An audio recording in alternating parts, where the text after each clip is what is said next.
हैं। आपके कंटेस्ट में बहुत से खड़े होंगे एमएलसी के चुनाव में, लेकिन जनता उनको नहीं चुन करके आपको ही क्यों चुनेंगे? क्या खास आपका है कि आप ना मुखिया, ना सरपंच, ना विधायक, ना सांसद, डायरेक्ट इतने बड़े चुनाव लड़ने जा रहे हैं? चुनाव लड़ने से पहले आपकी भूमिका क्या रही है समाज में? होता है सीसीटीवी इसलिए लगाया है सिर्फ चालान काटने के लिए। मैं मांग करता हूँ देख लीजिएगा, पहले भी जंगल राज था और आज भी महाजंगल राज है। आखिर इसका वजह क्या है? ये बताइए, युवाओं के लिए क्या प्लान है? युवाओं के लिए मेरा एक होप है कि युवाओं के लिए हम लड़ रहे हैं, युवा का हमें समर्थन मिल रहा है।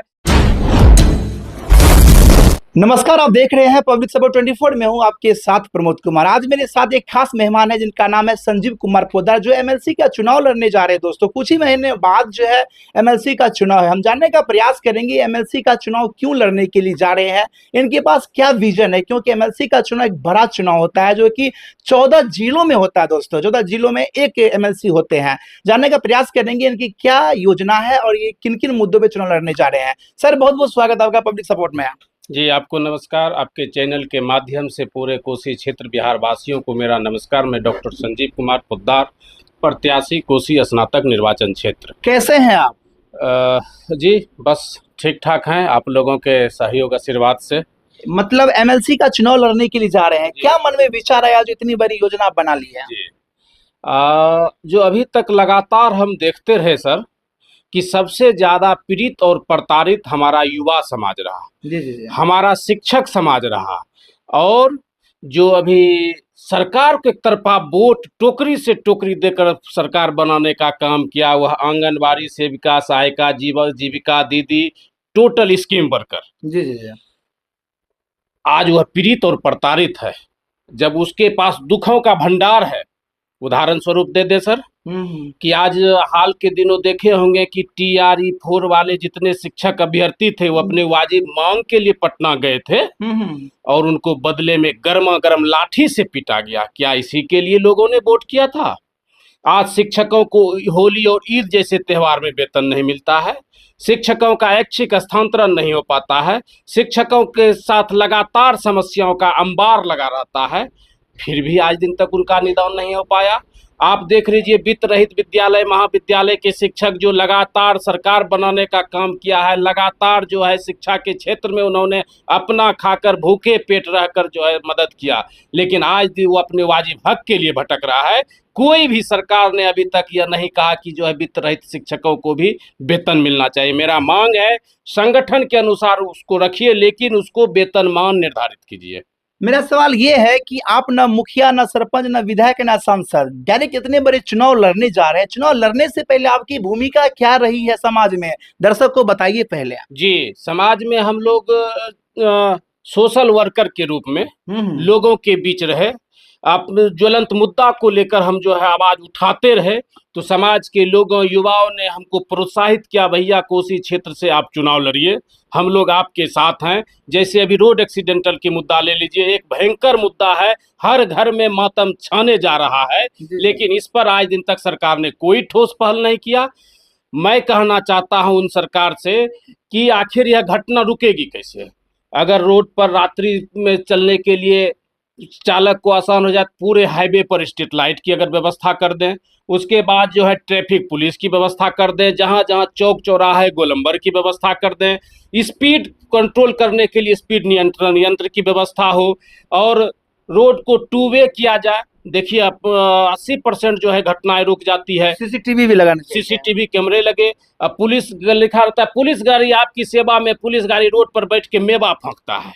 सीसीटीवी इसलिए लगाया है सिर्फ चालान काटने के लिए। मैं मांग करता हूं सीसीटीवी से निगरानी कीजिए। आखिर रोड पर इतना बड़ा बड़ा गोल गड्ढा मिल जाता है, मोटरसाइकिल बेचारे चलते हैं, दिखाई नहीं देता, एक्सीडेंट का शिकार हो जाता है, तो लोग सिर्फ दूध को उफनते हुए देखते हैं। और उसमें विधायक मंत्री का लोग आया, आपके यहाँ घर में अगर कोई घटना घट गई, आपके बगल में आके वो फोटो खिंचा के कहा फलना के घर में हमने श्रद्धांजलि सभा मनाया। हम उनसे पूछना चाहते हैं कितने का आप श्रद्धांजलि मनाइएगा? अब वह वक्त नहीं है। अब कोसी का जनता, बिहार का जनता जग चुकी, आपसे सवाल पूछ रहा है कि आखिर कब तक औरों के लाश पर आप राजनीति करेंगे? देश की सबसे बड़ी पार्टी है बीजेपी, उसमें भी आप सक्रिय रहे थे, लेकिन उन्हें क्यों छोड़ दिया? जी, चूंकि जिस हम समाज से आते हैं, हम जो समाज से हैं, सब दिन बीजेपी का कोर वोटर रहा है। हमारे बाप दादा ने लगातार ऐतिहासिक वोट देकर सरकार बनाने का काम किया, लेकिन आज दिन तक सत्ता के हिसाब से हम लोगों की राजनीतिक भागीदारी नहीं दी। आज सबसे ज्यादा लूट, हत्या, अपहरण हमने वैश्य समाज, दुकानदार समाज के ऊपर हो रहा है। आज दुकानदारों के साथ आप देख लीजिएगा, पहले भी जंगल राज था और आज भी महाजंगल राज है। आखिर इसका वजह क्या है? राजकुमार गुड्डू की हत्या हो गई, पूरे बिहार का एक ऐतिहासिक विषय बन चुका है, लेकिन आज दिन तक वहां कोई नेता, भाजपा नेता उनके समर्थन में नहीं। मैं आज भी मांग करता हूं उनके पत्नी को विधान पार्षद भेजने का काम करें, तब जानेंगे कि हम वैश्य समाज आप मेरा समर्थक हैं। नहीं तो सिर्फ अब वोट लेने की राजनीति बंद कीजिए। अब हम समाज जग चुके हैं। मैं बीजेपी में था, अभी भी प्रदेश में सह संयोजक हैं व्यापार प्रकोष्ठ में, लेकिन अब जब देख रहे हैं कि सिर्फ हमको वोट बैंक समझ रखा है, यानी हमारा वोट हमारा, राज तुम्हारा अब नहीं चलेगा।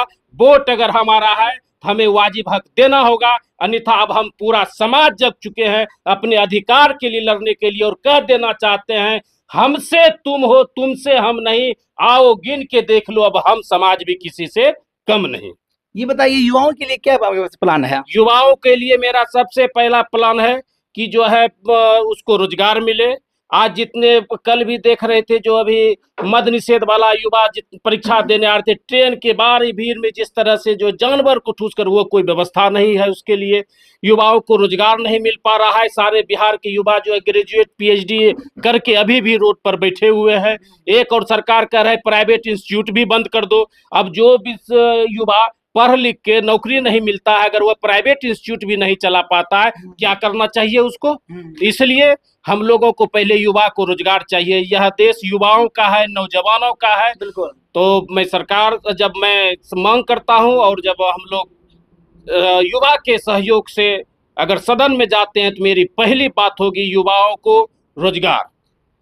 दोस्तों रात के 12 पौने 12 बजे हैं और ये महाशय जो है भ्रमण कर रहे हैं, क्षेत्र का दौरा कर रहे हैं। कुछ महीने बाद चुनाव होने के लिए जा रही है। ये बताइए, क्षेत्र में भी आप दौरा कर रहे हैं, क्षेत्र की प्रतिक्रिया क्या मिलती है लोगों से आपको? क्षेत्र की प्रतिक्रिया यही मिलती है कि बहुत लोग कहते हैं कि जो माननीय महोदय अभी तक जीत के गए हैं, उनका लाव लश्कर लोग आते हैं, वोटबा हमसे ले लेते हैं, ना कभी उनसे मुलाकात हो पाती है, ना कभी हमसे भेंट हो पाती है। तो युवाओं के लोगों का कहना है कि आप कम से कम चल कर वोटर तक पहुंचते हैं, यह बहुत बड़ी बात है। जी। और हम चाहते हैं कि युवाओं से मिले तभी आपका हम वोट लें। जी। और हमारे पास ना कोई लाव लश्कर है, ना कोई हमारा जो है बहुत बड़ा ये खौफ है, लेकिन एक खौफ है कि युवाओं के लिए हम लड़ रहे हैं, युवा का हमें समर्थन मिल रहा है। आज जैसे देख लीजिए, मैं भी एलएलबी किया हूँ, लगातार देखता हूँ वकालत खाने की स्थिति देखिए, जर्जर स्थिति में है, एकदम पन्नी टंगा हुआ है, पानी चूता है। वकील साहब को, हम लोगों को न्याय देते हैं, आज दिन तक वकालत खाना की व्यवस्था सुदृढ़ नहीं हो पाई है।